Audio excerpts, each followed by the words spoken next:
We have a football game to talk about. The Hall of Fame game is in the books. Going to go through my key takeaways, headlining with Zach Wilson and Makai Becton. Performances from veterans who we know are going to be on the roster.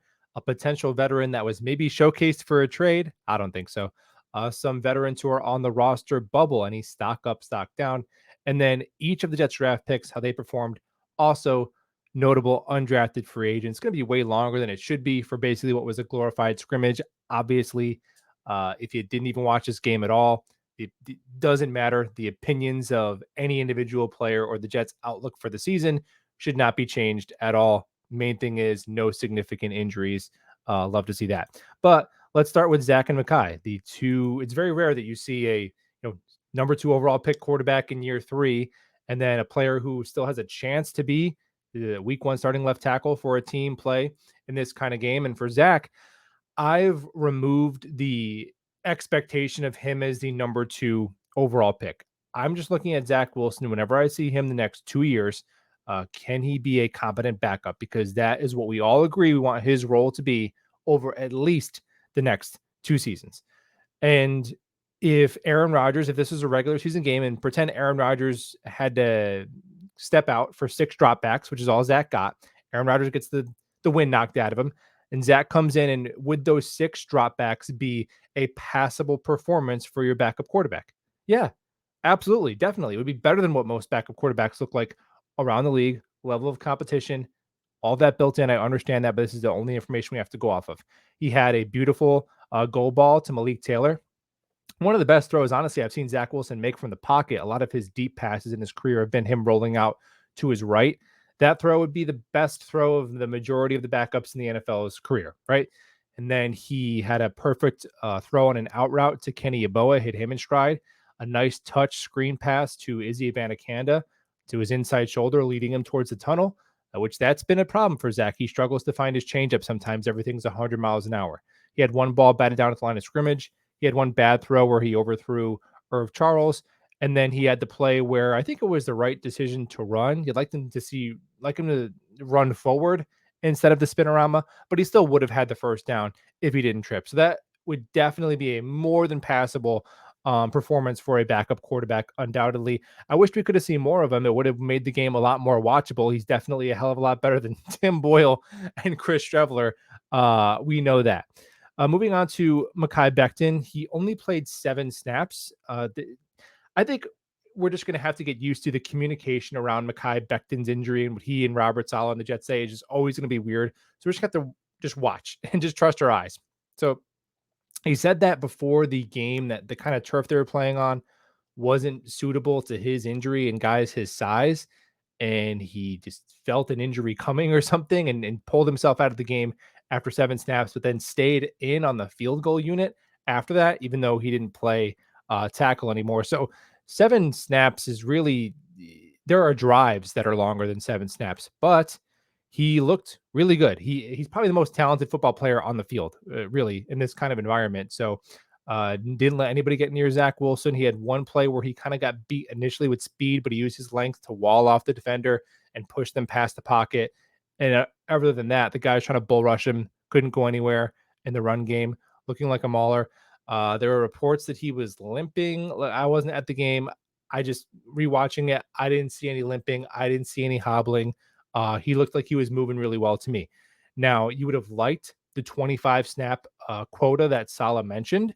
But 7 snaps and add the game healthy is better than, the other alternative that we won't even put into the universe. So we'll take it. Next time, 20 snaps. Next time, 35.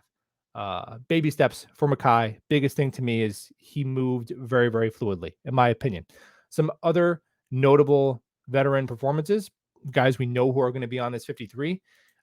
Jamie and Sherwood. Yeah, when you're a starter, which he is a quasi starter or a sub package player, really, that third linebacker, you want to stand out as a man amongst boys. And he immediately did, right? Okay. He is a notch above the rest of the competition, notched up 5 tackles in a matter of seconds, it felt like, and then was pulled out of the game. He looks a lot bigger. I think that the Jets have been high on him for a long time. I think that if he didn't tear his Achilles his rookie year, they maybe wouldn't have even brought in Quan Alexander last season. And he got some reps at Mike too, which I think that if CJ Mosley had to miss time, they would plug him in there and then plug somebody else in as that other outside linebacker spot. So sure would look really good. Max Mitchell, pass pro. Yeah, very, very solid. He looked a little just sluggish and not very physical to me as a run blocker. Again, it's preseason, but he did get a lot of run. That was one thing I noted. He just looked a little rusty as a run blocker, but he kept his quarterback clean the whole game. Brandon Echols was an absolute menace in the run game, flashing and making a ton of big hits on special teams as well. But he did have 2 penalties, and he dropped a pretty easy interception. I really like Brandon Echols. A ton of penalties in this kind of game doesn't matter to me. It's been so long since they've been able to hit people. When it gets towards that dress rehearsal game, if you're still committing a ton of penalties, I'll worry about it then. But Brandon Echols is going to be the number 4 corner on this team, but kind of a mixed night for him. Michael Clemens, tell me if you saw it differently. It seemed like his interior reps were better. He's up to 290, and I just wonder to what extent that's going to affect his speed as an edge rusher. He's still very strong, and he was bull rushing, and he's able to move the offensive tackle back, but it seemed like he kind of was in quicksand, struggled to disengage or bend around offensive tackle. So I do wonder at what point, if he's going to weigh that much, do you make him a full-time interior player? He's kind of an in-between guy right now, but that was something I noticed. I don't know. Let me know if you saw it differently with Michael Clemens. The kicking game, again, I think this is the first season in a long time where we've gone into the season without any question marks at punter or kicker. Zerloin has been crushing in camp. He was automatic all night. And Morstead, just a professional, solid pro. We should have never let him go. You'd love to see that. Let's move to this one. So Bryce Huff. Now, Bryce Huff, he did play more than just about any other established veteran on the team. He and Max Mitchell were the 2 guys who were getting some work into there all the way up till halftime. And it did cross my mind of, okay, the Jets are 6 deep at edge. They just drafted Will McDonald, a speedy edge rusher. Bryce Huff's in the last year of his contract. I don't know if he's going to re-sign. He probably wants to go somewhere where he can get more opportunity for more snaps. So would they flip Bryce Huff for a draft pick? And was this a showcase? Maybe. I'm going to choose to look at it as they wanted to give him an opportunity to play against the run because they see him as a part of the long-term future for the New York Jets, because I am a Bryce Huff enthusiast and an ardent one. But that did cross in the back of my mind, if I'm being honest, a little bit. Now, some vets that are on the roster bubble. Chaz Surratt had a day. Fun fact, he was Michael Carter's quarterback at North Carolina, former college quarterback, and they gave him some run. There was a game last year where they were just ticked off after the piss poor tackling against New England, where they put Surratt in there for Quincy Williams, and he got hurt immediately. So they've clearly kept him around for a reason. And he had the interception. It was kind of a gimme, but he was in the right spot at the right time, made the play. And he moved really well in space to me. Not so much in traffic. Shedding blocks seemed to be an issue, but he definitely stood out as one of the best linebackers on the field. And I think if they do keep a 5th linebacker behind Sherwood and Barnes, I think Surratt would be my pick right now. Javelin Guidry is my prediction to be the cornerback number 5 on this team over Bryce Hall, because he's the only player in that room who can play nickel, which he did last night, who can play boundary corner, which he did last night, and can be a gunner, which he got reps at last night. Now, I don't think he does any of those things very well, but I think he can do all 3 of those things well enough on a vet minimum contract to be a very good roster spot. He's also very physical. And him and Echols are 2 really, they just play with a mindset you don't see in corners a lot. And I really like that with Guidry. I think he had the fumble recovery as well. Alex Erickson, who is the wide receiver who has had a very, very good camp with the second team offense, has been a favorite target of Zach Wilson out of the slot. He also had a very big punt return. So he's a veteran who's got special teams experience and has a couple of highly productive wide receiver seasons under his belt. I'd prefer wide receiver 6 go to one of the undrafted free agent guys if they do keep 6, being that Wide receiver 5 is already designated to an ancient Randall Cobb, but you got to give it to the best guy. And Erickson, maybe he's that guy. Some stock down for me for some veterans. Both Tim Boyle and Chris Trevler is pretty brutal. We knew Tim Boyle was kind of just there because he's Rodgers and Hackett's buddy. He's not really a rosterable quarterback. The Trevler stuff, I I don't know what to extent it's a joke. Like the whole Strevler could be QB2 or he could actually be good. Guys, come on. Like, yes, for a quarter, if a team's not expecting it and you put him in there to run around, can you move the ball a little bit like you did in Jacksonville? Yes. But if he's your quarterback too, and a team has a week to prepare for him for 4 quarters of that, you're not scoring double-digit points. He's chucking meatballs out there. It is what it is. Great story of him getting a chance out of the CFL, but those two guys are quarterback 3 at the absolute best. Bryce Hall, cornerback. I don't know, man. I defended him for a while, but it just seems like every single time I watch him, he gets worse.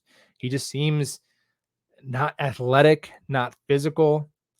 He was getting his lunch money taken at the line of scrimmage by rookie wide receiver Cedric Tillman. He committed a penalty. He missed a tackle. He's not really a difference maker on special teams. He's making $3 million in the last year of his contract. I think the Jets have brought in a ton of competition for cornerback 4. I just mentioned Guidry. I think Guidry is in and Hall is out for 1/3 the price, for my money. Now, there were some veteran defensive linemen, Isaiah Mack, Tanzel Smart, who I thought were both guys who could maybe challenge Solomon Thomas for that final spot. But in Tanzel Smart, a guy who had a very good preseason last year, I don't know if it was the turf conditions, but it just seemed like he was on the ground a ton and couldn't get any pass rush at all. Ditto that Isaiah Mack. A run defense was nothing to speak of for those guys. And then Jimmy Moreland, corner, who got burned for a touchdown. And he's reportedly had a good camp. Don't want to kill him for one play, but it's just going by the information we have. He did get beat for a score. Now let's go to the Jets rookies, the draft class and the undrafted free agent, starting with Will McDonald. Yeah, he's a ball player. He looked good, doesn't he? Now, it was nice because I've only been watching film for like less than 3 years, right? And been doing content for like 18 months. And he was the first guy where I think I kind of stuck my neck out there on a prospect. And with Sauce and Garrett last year, everyone knew they were going to be really good. But this is kind of a controversial draft pick. And in my draft grades, I gave him an A because I watched every snap the last 2 years. I watched more of him than any college prospect by far. And I absolutely love his game. And it was validating to see, although it's against third stringers in a meaningless game, it was validating to see the stuff I saw on tape on display immediately against some level of NFL competition. He's long, he's bendy, he's fast. The spin move, gorgeous. But to me, it's the subtleties to his game, right? The spatial awareness when he's an unblocked end in a mobile quarterback league, the ability to tackle outside of his frame in the run game, shed blocks. He's strong. He's wiry, strong than you think. He can hold up on the edge. He's got every athletic tool you can imagine. He's a professional football player. He was a professional football player last year. He just happened to be in college, and the Jets got a good one, and it was exciting to see him play really well. Joe Tippmann, they gave him 4 quarters. You didn't hear his name a ton. That's good news. Tough to judge a cerebral position like center against vanilla defenses, but you didn't see many mistakes, right? No bad snaps or penalties or sacks allowed. The pass pro, from what I saw, nobody got through his chest. Nobody got around him. A heck of an athlete at interior offensive line. The run blocking is always atrocious in preseason, but I did see him move up to the middle linebacker a couple of times on an inside zone to Izzy. I saw him cut down the linebacker on Izzy's touchdown run quickly to the second level on one pin and pull. Only noticed one stunt that the Browns threw at him, but he didn't chase air. He stayed disciplined and he picked it up. So I thought he did a really good job. And I think that Tippmann, if they're going to go with a rookie or a veteran center anyway, my hope is like it's a tough decision for them. Like, oh, he's so good, he looks ready, but we're just gonna go with the veteran. I hope that's the case for Joe Tippmann. Israel Abanikanda. Yeah, there's going to be the biggest questions for him are going to be pass pro and pass catching because he runs like a grown man. Now the run blocking did him no favors, but he did have a knack for falling forward for extra yards, right? For running through contact, for finding the hole. And that one play where you saw his speed, where even the guy had the angle on him and he just too fast, and he beat him to the pylon. So I think that's a very standard of what we expected for Izzy Abanikanda. When you saw when they put Travis Dye in there, he wasn't able to do anything, right? So definitely Izzy was the best running back on the field for the Jets. Carter Warren, he did get beat across his face twice, which showed up a lot on his college film, but he recovered well enough, which he also did in college. And he's a bit of a project. Like Max Mitchell last year, the plan is he doesn't play a regular season snap. He looked a little raw. No major blunders, but just his feet. I think he lacks to me a little bit of the high level athleticism and quickness you'd like out of a player you're hoping to develop into a starting offensive tackle. But I thought the same thing about Max Mitchell last year, and it looks like Max Mitchell might be poised to be our starting right tackle. So what the hell do I know? Zaire Barnes, he reminds me so much, linebacker, 6th round. He reminds me so much of early 2021 Quincy Williams, right before he kind of really rounded himself into an adequate starting linebacker, where there's those flashes of speed and big hits and wow, and then just big whiffs and blunders and coverage. And we saw all of that in his sample last night. A couple of nice chase down runs on a quarterback. Got juked out by Dorian Thompson once, and then did give up a touchdown in coverage. A couple nice tackles on special teams, I think, is where he'll make his mark year one. I still think he's going to make the roster. The Jets don't have a lot of linebacker depth, and he does have a 6th round draft pedigree that's helping him out. Zach Kuntz, dude, this is not the Zach Kuntz, excuse me, that we were promised, because he did almost nothing as a pass catcher. But as I get a sip of water here, he was gritty as hell as a blocker. A nice wham block in one rep where he lined up as H-back. They went with a max protect look, and he kept Zach Wilson clean. He was effortless on a chip and release. He was not doing this stuff at Old Dominion. So tip of the cap to Jets tight end coach Ron Middleton. He also got some work on the field goal unit. Obviously, tight end 4 has to play specials. It's one preseason game, but I was very impressed with Zach Kuntz as a blocker. And part of blocking is the mentality and the want to, and that was clearly there. Good for Zach Kuntz. I thought it would be a ways away before we even saw that level of blocking, to be honest. Some notable undrafted free agent performances. Claudin Cherilus, number 41. I learned his name right away, and I didn't forget it. He was a tackling machine. Now, he also is partly responsible for that touchdown given up by Moreland, just slow and late getting over to his assignment. But I didn't see him miss any tackles, and he was one of the best players on the Jets defense the entire second half. Trey Dean, ditto that. I thought he played as well as any member of the Jets secondary once all the replacements were in. Incredibly long arms, tackles outside of his frame well. He really reminds me of what the Jets got out of Jamie and Sherwood when he came out of Auburn. That safety kind of linebacker tweener. Problem is he's about 10, 12 pounds lighter than even Sherwood was when he came out of college. So I don't know if a full switch to linebackers in the works, but I think he and fellow undrafted free agent Marquise Waters are two guys who can maybe develop into what the Jets were looking to get out of Chuck Clark as that lighter box outside linebacker. They gave him and Marquise Waters 1 rep each as the personal protector on the punt unit, which is huge because that's Ashton Davis's job. Oh, I didn't mention Ashton Davis for veterans. His tackling was in midseason form. He a complete slip and slide, awful angle, diving, missing the ball carrier by 5 yards. And I know he's a core special teamer, but if they can get one of these UDFAs up to snuff on specials and move off of Ashton Davis's $3 million and start another rookie clock on one of these guys, I don't see why not, because special teams is the only thing clinging Ashton Davis to this roster. He still can't figure out how to take a proper angle.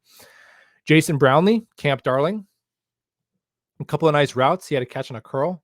He had a catch on a slant. He had a go ball where he was wide open, but Tim Boyle missed him.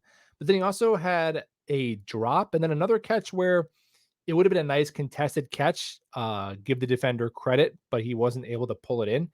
Wide receiver 6 must play special teams, so he did get opportunities as a gunner.